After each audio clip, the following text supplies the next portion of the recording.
The CBS Radio Mystery Theater presents...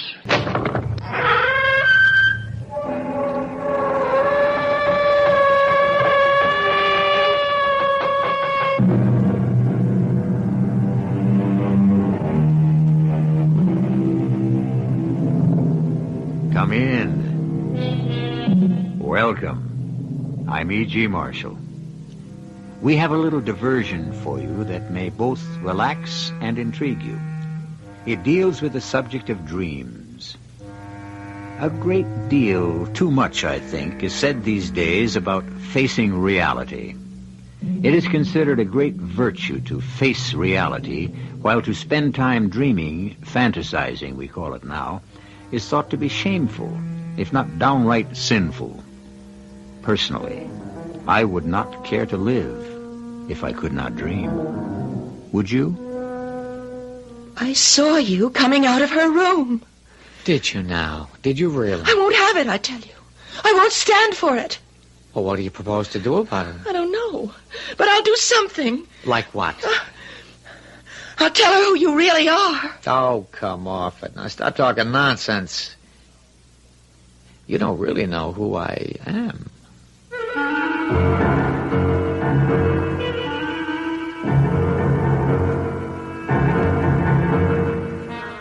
Our mystery drama, The Stuff of Dreams, was written especially for the Mystery Theater by Elspeth Eric and stars Bryna Raeburn. I'll be back shortly with Act One.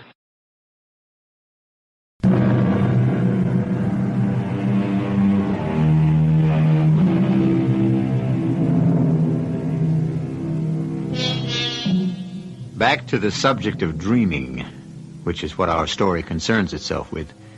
Not the dreaming we do at night, which is somehow considered respectable because we think we do not control it. No, this story is about the dreaming we do while we are wide awake. You sure you got the right address? I believe so. 111? That's right. Mrs. Tipton? That's right. Well, she ain't gonna come to the door. Why do you say that? Well, she never does. Nobody ever does. Well, somebody will today. You think so, huh? Well, you're wrong. You'll find out. I lived at 113 all my life, born there. I was here when she moved in 20 years ago. Moved in and never came out. If it weren't for Mrs. Hutchins, the cleaning lady comes once a week, we'd think she was dead. But Mrs. Hutchins has her own key. Mrs. Tipton, don't let her in. You can stand there for 100 years. She'll never come to the door. I really don't think it's any of your business. Well, I'm just telling you what I know. Look, I happen to be answering an advertisement. See? Here it is. I cut it out of the morning paper. It's about a job. Something happened to Mrs. Hutchins? The cleaning lady? Well, she was here yesterday. It's not an advertisement for a cleaning woman. What's it for? Doesn't say exactly, but there's no mistake about the address or the name. Mrs. Hilda Tipton, 111 West. That's her, all right. So, see?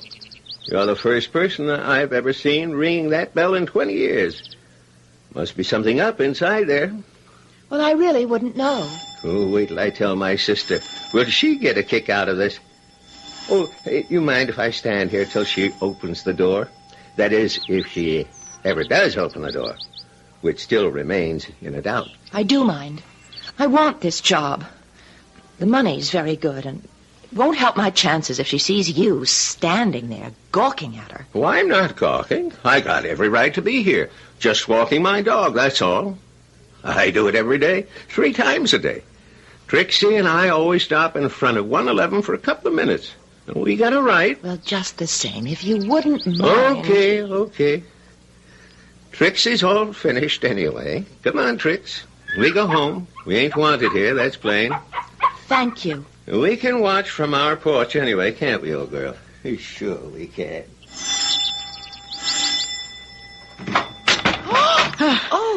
What is... Oh, that sun so bright.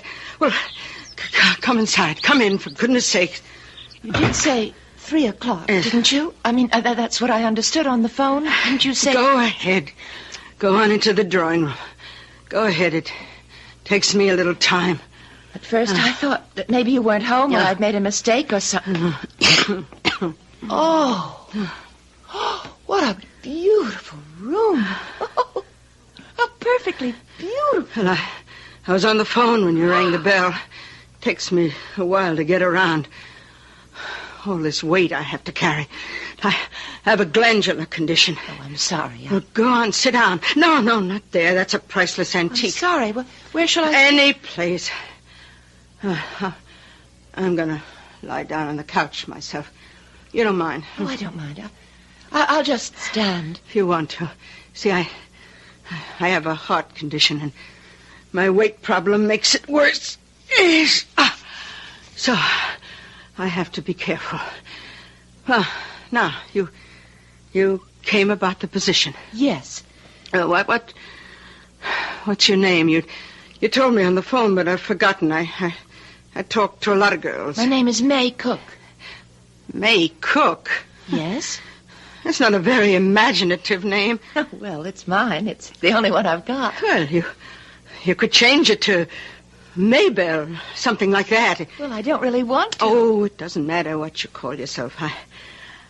I myself changed my name from Hilda to Hildegard, but didn't seem to make much difference because I never see anybody or correspond with anybody or have anything to do with anybody, really.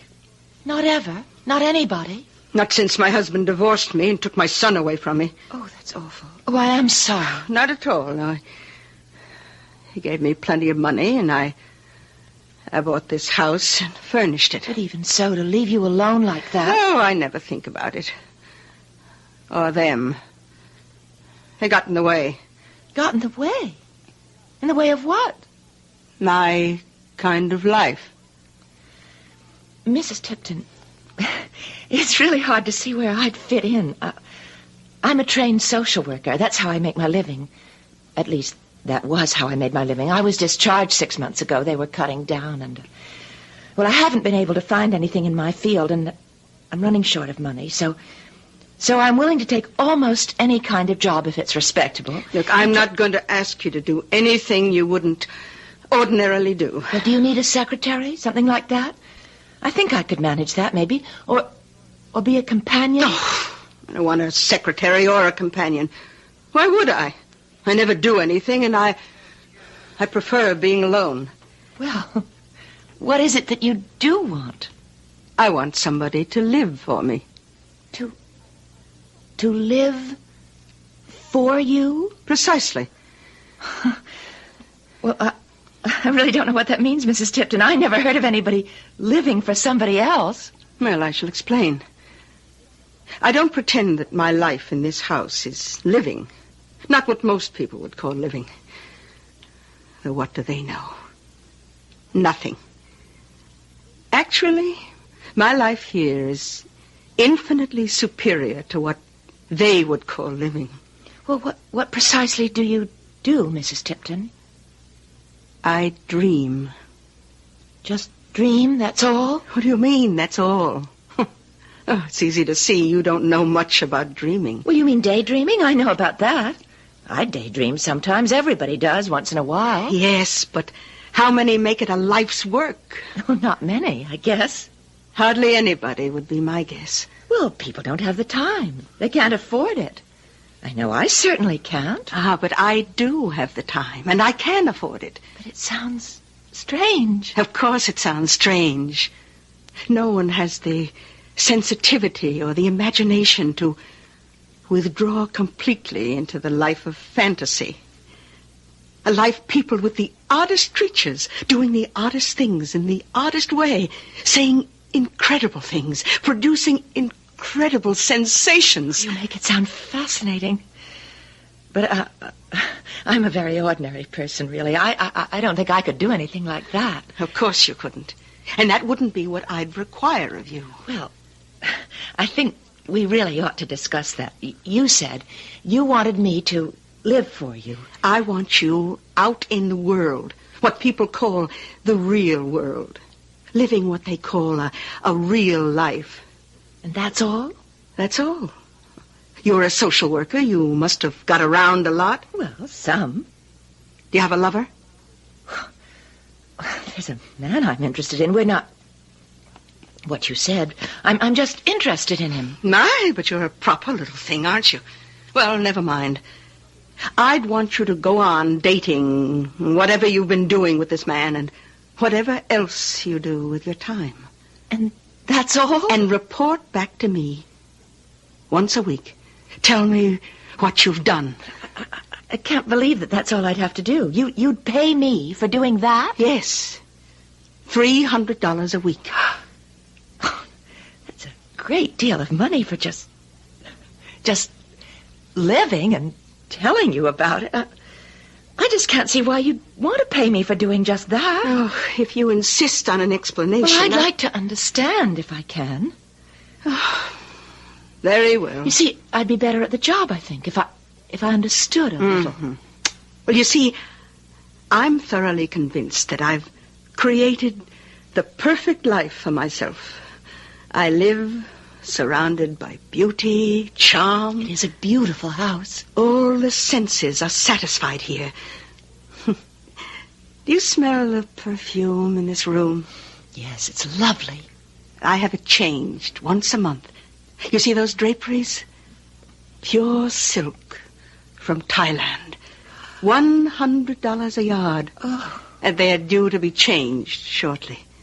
When you change them, do you just throw the others away? Oh, you'd like to have them, wouldn't you? Well, perhaps if you're a very good girl. Well, they're so lovely. Everything in this house is lovely. Except me. Oh, Mrs. Tipton. Nobody weighing close to 300 pounds could be considered lovely, but it doesn't matter. Because I have my dreams. And in my dreams, I weigh exactly 110. And my hair grows to my waist and is a light auburn in color. And my feet are small and narrow. And my eyes are clear and bright. And my fingers are long and tapering. Oh, well, never mind. The point is that in my dreams, I am the loveliest thing on earth. And the loveliest things happen to me. Then why do you... That's been my life for 20 years. And I've adored every second of it. But now, well, I'm starting to grow older. It's sad, but I'm growing older, and it's harder than it used to be to dream my beautiful dreams. But everybody grows older, Mrs. Tipton, eventually. I don't intend to. No. I mean to go on living in my dreams until the very end. If there ever is an end. But there has to be, doesn't there? I mean, for everybody. Not for me. But I still don't see what you want me to do. I mean, I don't see what possible help I could be to you. I need food for my dreams. Food? They're starting to grow stale, my dreams, repetitious. I've dreamed each one of them 1,000,000 times. I need new ones. But can't you just make them up? No, I can't. I need some contact with life as it's lived by others.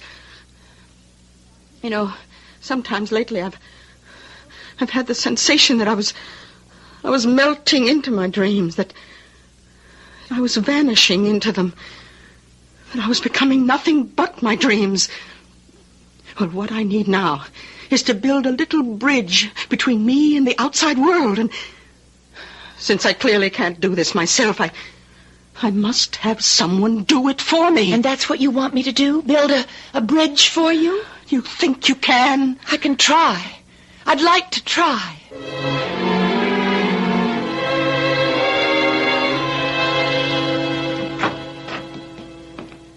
Hello, Eddie. Well, hello, Miss Cook. How are you? How should I be? I know it must be hard for you. I've done time before. Oh, I feel so bad. It's my fault, really, that you're here. Well, so you turned me in. You did your duty. You were a good citizen. Yes, but... So you feel bad? Oh, Eddie. You know I take a special interest in you. You know that.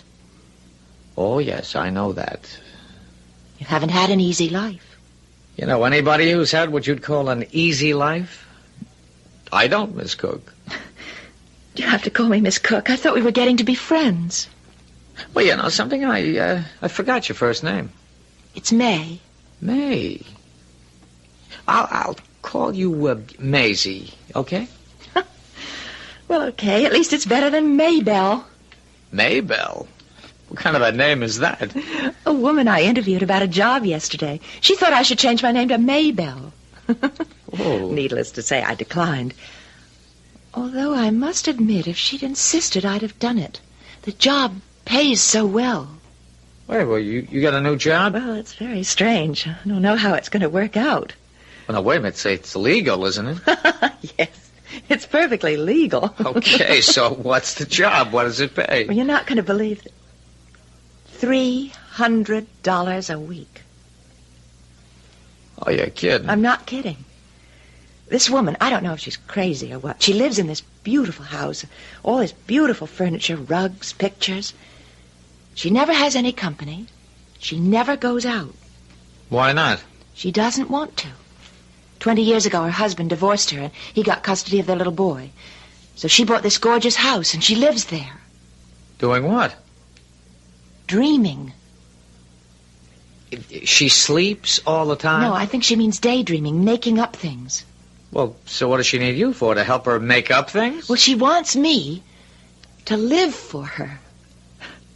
How are you supposed to do that? She says that all I have to do is live my normal life and once a week come and tell her about it. What's to tell? Well, she thinks if she has some sort of contact with the outside world, she thinks that would help her with her dreams.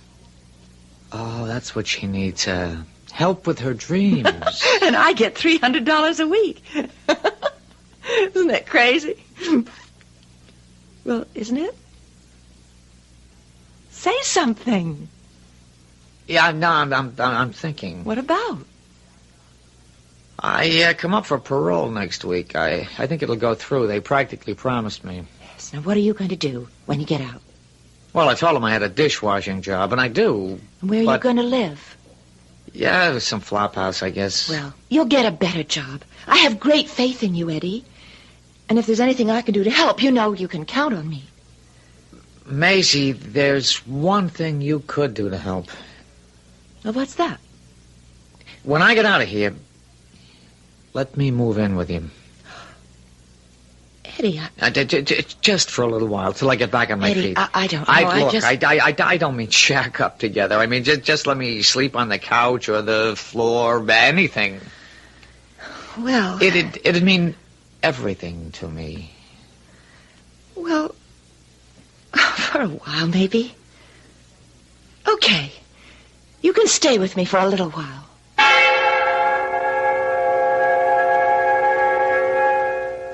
Dear, sweet Mother Nature, at whose shrine we all pretend to worship and whose dictums we constantly violate, what oddities she does create. Perhaps to revenge herself on us for our misdeeds. Perhaps to punish us for our hypocrisy. Perhaps to show her contempt for our stupidity. Whatever her reasons, it is an undeniable fact that here and there are specimens of her handiwork that shock, terrify, and appall us. I'll be back shortly with Act 2.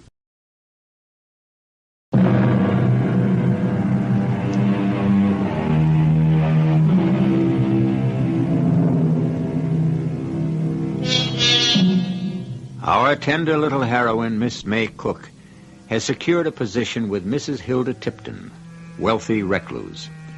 In return for a handsome salary, Miss Cook has only to lead her ordinary life and report weekly to her employer its mundane contents. To be, in Mrs. Tipton's words, her bridge to the outside world. For Mrs. Tipton spends all her time dreaming. Just dreaming.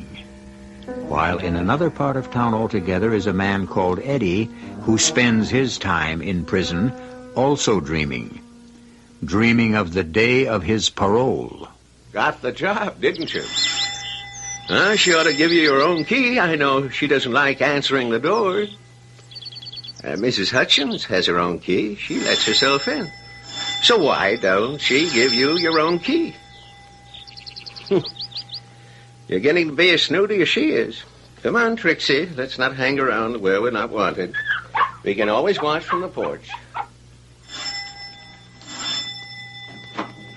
Oh, come on in, May. Hurry up. Looks like rain. Terrible day. Oh, well, go on in. Take your coat off. Go on in.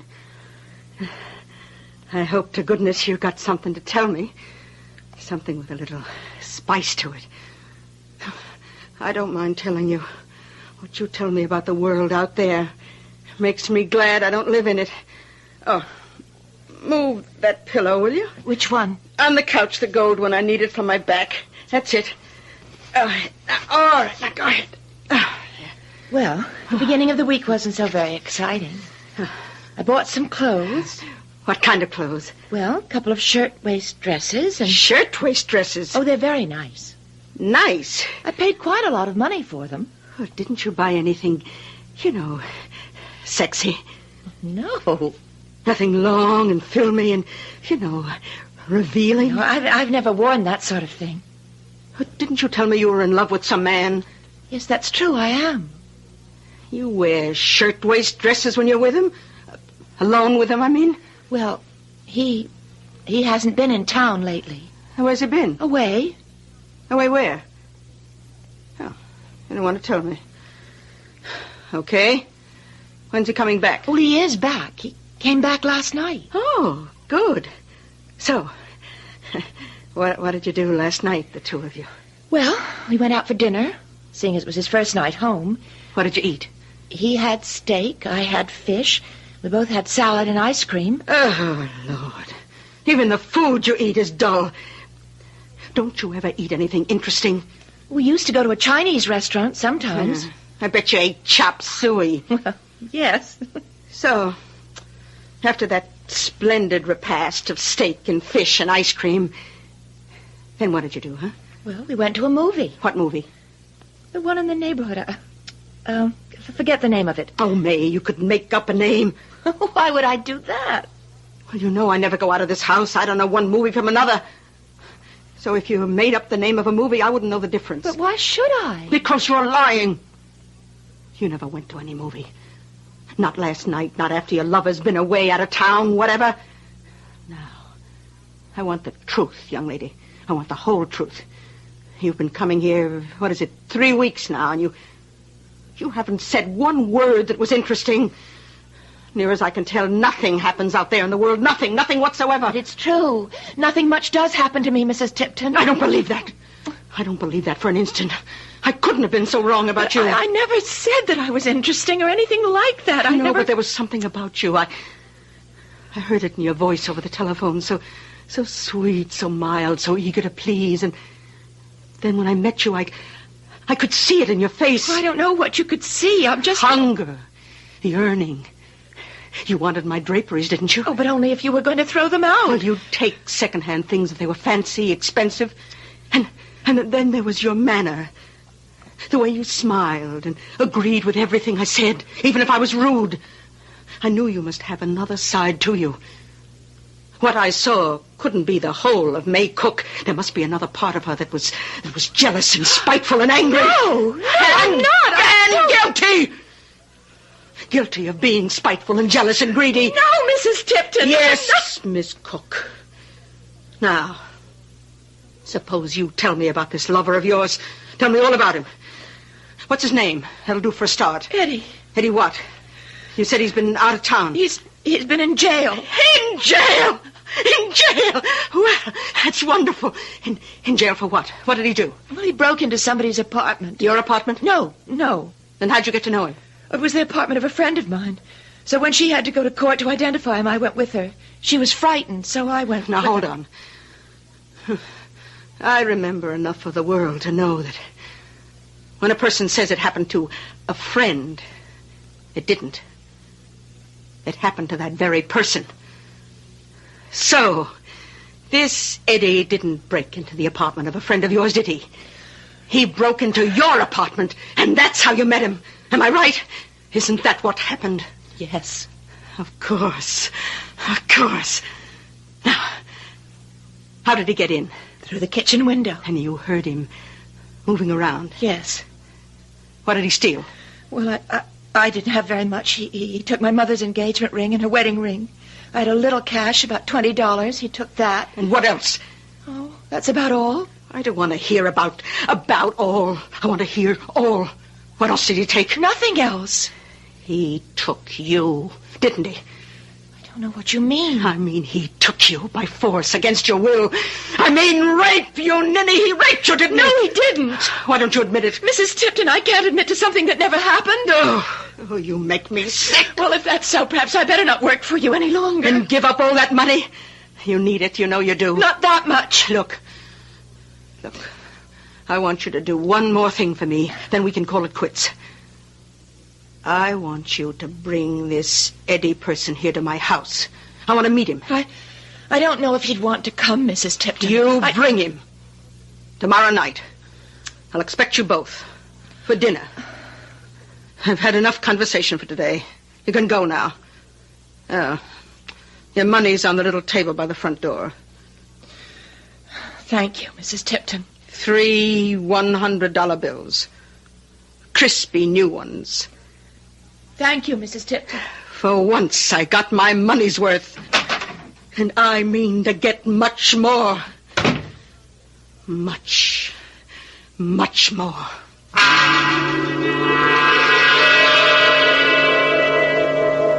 That's all you told her? That I spent part of a year in a slammer? Well, there wasn't anything else to tell.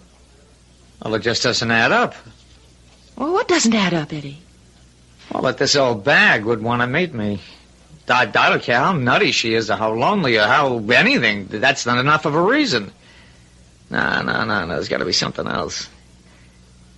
Yeah, I know what these biddies have on their minds. All the time they got it on their minds. Didn't she ask anything about that? About what? You and me. About sex, dummy. She didn't ask me. She told me. Told you what? That you raped me. I knew it. There had to be something. Well, of course I said you didn't. Then what? Then nothing. She got disgusted with me because I wouldn't say that you... Because I wouldn't say something happened that never happened. And so I said that maybe if that was the way she felt about me, maybe I better not work for her anymore. You said that? She didn't seem to care whether I quit or not. There was just one more thing she wanted me to do. And that was to bring you to her house tomorrow night for dinner. And you said you would? Well, I said I'd ask you. You don't have to go. What do you mean I don't have to go? She's pretty weird. I want to go. But, Eddie, I really believe Mrs. Tipton wants to think you raped me. I mean, I don't think she believed me at all when I said you didn't. Well, we can set her straight, can't we? Well, I don't think she wants to be set straight. It was a nice job while it lasted. Oh, it isn't over yet. Oh, yes, it is. I've made up my mind. After tomorrow night, I'm never going near that house again. You know, you're perfectly right. You're not cut out for that job. Well, I'm glad you feel that way. Yeah, but me? I was tailor-made for that job. You? You mean you'd go to work for her? Well, why not? You said it was legal, didn't you? Yes, it's legal, but well, I can tell so... my parole officer I'm working for a rich lady who is slightly eccentric. It'll sound great. Oh, Eddie, I don't know. Yeah, but I do know. Look, you made hash out of that job. I know I did. It's yeah, just... but I won't, believe me. I'll make it into the best-paying job in the world. Oh, you just want the money, is that it?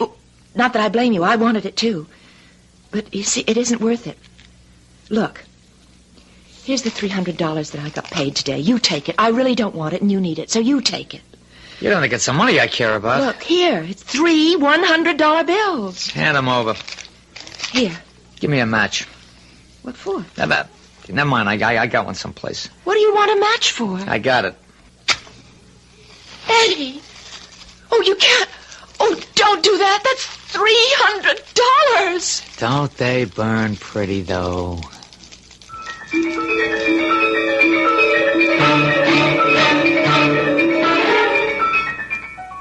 Well, some people have money to burn, I guess. Not me, and nobody I know either. And even if we did have, I don't think we'd go ahead and actually do it. I mean, we'd somehow think of something else, anything else to do with it beside burn it. I mean to say, $100 bills are legal tender, not legal tinder. We'll be back shortly with Act 3.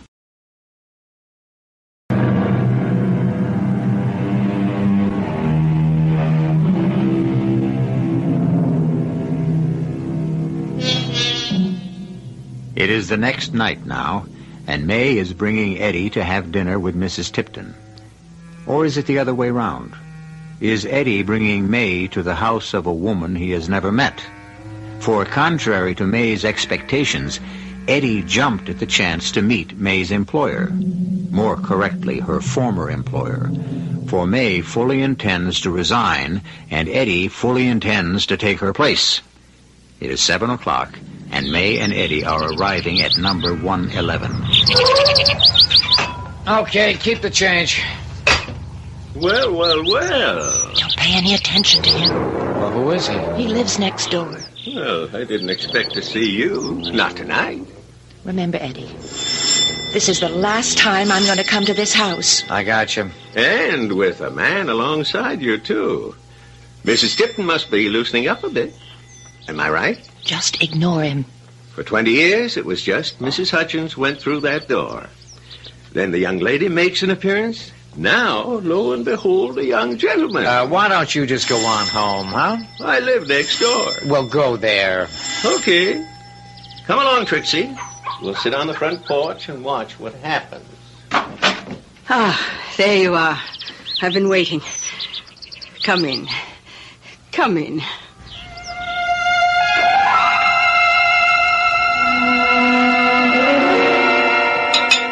Oh, that was the most delicious meal I've ever been privileged to enjoy, Mrs. Tipton. Better than prison food, Eddie. Well, I haven't always eaten prison food. I'll just bet you haven't. Oh, May, fetch Eddie another helping of the burnt almond mousse. Yes, Mrs. Tipton. Eddie, you remind me of somebody. I can't think who. Your husband, perhaps? Oh, heavens, no. My husband was a stick. Your son? Well, considering I haven't seen my son since he was 5 years old. Now, you're more like someone I've dreamed about. Here's your dessert, Eddie. Well, just set it down. When you're finished, maybe you'd like to see the rest of the house, Eddie. You've seen the first floor. Maybe you'd like to see the second floor. Well, now, that would be a privilege. My bedroom, I think, is my masterpiece. It's in shades of beige at the moment. From ivory through parchment to ecru. Though I may change it. Let me look at it first. Oh, I will. I've never seen your bedroom, Mrs. Tipton. No, you haven't, have you? And I once promised to show it to you, didn't I? Yes. Well, then we'll all look at it together. Eddie, finished your mousse? All finished.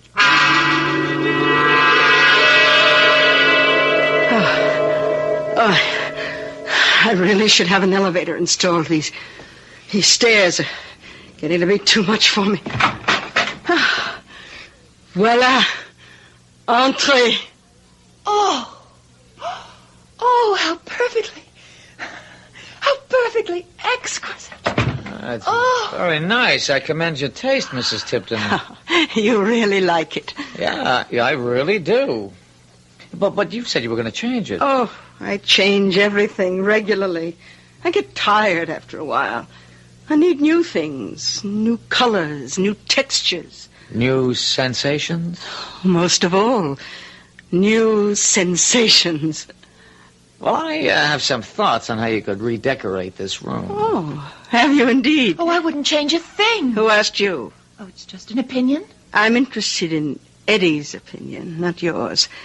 Why don't you go downstairs and clean the table? Yeah, why don't you? And wash the dishes. I prefer to stay here. I wasn't hired to clear the table and wash the dishes. And nevertheless, just this once.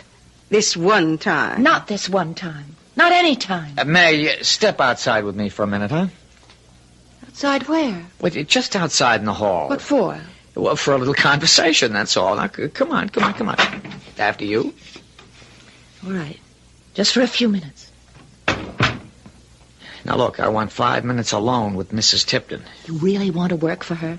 You want to do her living for her? I really want to. Eddie, you don't know what she's like. Oh, I know exactly what she's like. She's another one of those women. I've known them all my life. What women? Women like you. Oh, she's nothing like me. Not outside, but inside, you're alike. You're the kind that likes criminals. You like everything about them. If I wasn't a criminal, you wouldn't like me. I wanted to help you. To understand you, to help you to understand yourself. I understand myself perfectly. I understand myself backwards, forwards, sideways. I'm bad, Maisie. Bad. No, not really. Yes, no. really, she understands. There's that fat blob in there. I'm what she's been dreaming about all these years. Lust and lasciviousness and uncontrolled passion, dreaming of a life where anything goes and the world belongs to the clever and the strong. I've never lived that way. I've never dreamed about those things. Oh, yes, you have, baby. You haven't got the gumption to do anything for yourself, so you find somebody like me and pretend you want to change me, but you want to rehabilitate me. Isn't that what you call it? Well, I can't be rehabilitated, baby. I don't want to be. And that fat lady in there doesn't want me rehabilitated. She wants me just the way I am. So now if you'll excuse me. Eddie. Mrs. Tipton? Well, you've turned off all the lights. The moonlight comes through the windows. Well, how romantic. Moonlight streaming through parchment silk. And where are you, Mrs. Tipton? Here, Eddie. Well, now, would you by any chance be in the big canopied bed, Mrs. Tipton? The big bed draped in ivory net? Silk net. But I can scarcely see you. You can hear my voice. So I can, Hilda. Oh, call me Hildegard. You said I reminded you of someone. Someone I've known intimately. Well, suppose I light a match and you take a look at my face. Think who it is I remind you of. You ready? Oh, yes. Why, I know you. I know you. Is it possible? Is what possible? That you are him, the fiend, the arch-fiend. Am I? Oh, light another match. Look carefully at my face, Hildegard. Oh, is it possible? You're here with me, and you are going to... To what? You're going to force yourself on me, aren't you? Oh, I know it. It's what I've dreamed of. Oh, light another match, my beloved. Your Majesty, your satanic Majesty, I am your servant, your slave. What is that? The room is growing red. There's fire. The bed is on fire. I'm on fire. On fire! The door is locked. Oh, somebody open the door. Eddie! Oh, Mrs. Tipton, please!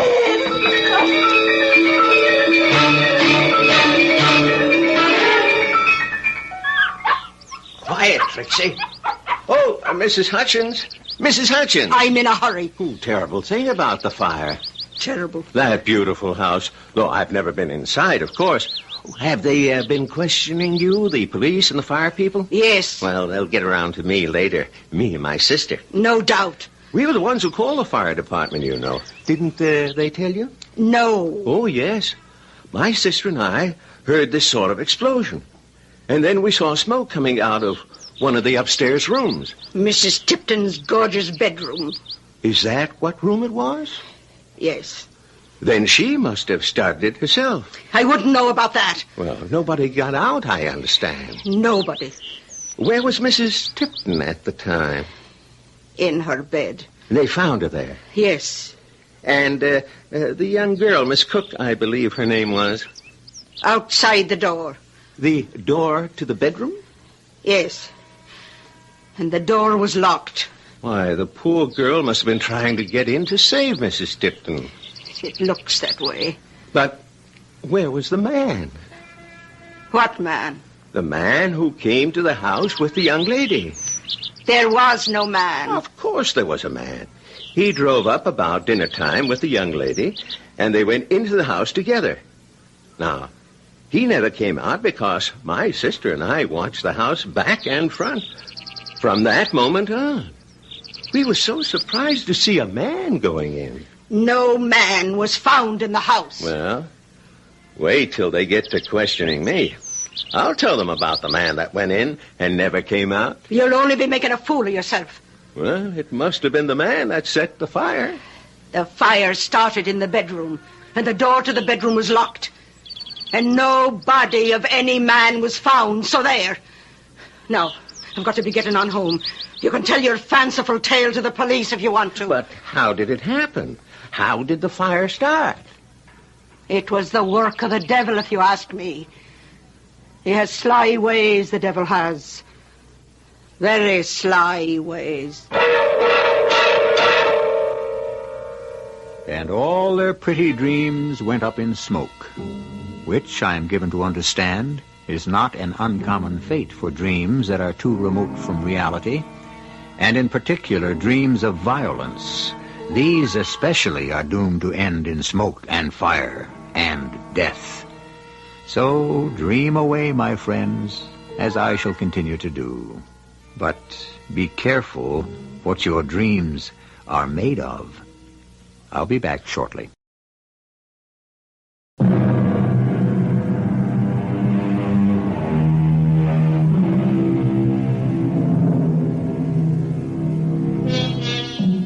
Our revels now are ended. These, our actors, as I foretold you, were all spirits and are melted into air, into thin air. And this insubstantial pageant faded, leave not a rack behind. We are such stuff as dreams are made on, and our little life is rounded with a sleep. As so often happens, the final word is given to the one who says it best, Master William Shakespeare, born 1564, died 1616. Our cast included Marian Seldes, Bryna Raeburn, Jack Grimes, and Dan Ocko. The entire production was under the direction of Himan Brown. And now, a preview of our next tale. No, he said it was his uncle's and he lent it to him. Why are you asking me all these questions? Well, some of them I'm asking because I felt you'd rather have me do it than the police. Well, why doesn't Tim tell him the truth? Julie, dear, Tim is still unconscious. Tell me more about the police station. Oh, I don't know. Things took forever. They came, took my fingerprints, and then they put me in a cell and locked the door. Yes? Well, they turned out the light. I tried to tell him not to because my pop was coming. I asked them to call him. They just didn't pay any attention, and suddenly the walls... He was there. I knew he was going to get me. I just screamed and screamed. The police lady came. I told her to get my pop to get me out of there. This is E.G. Marshall inviting you to return to our Mystery Theater for another adventure in the macabre. Until next time, pleasant dreams.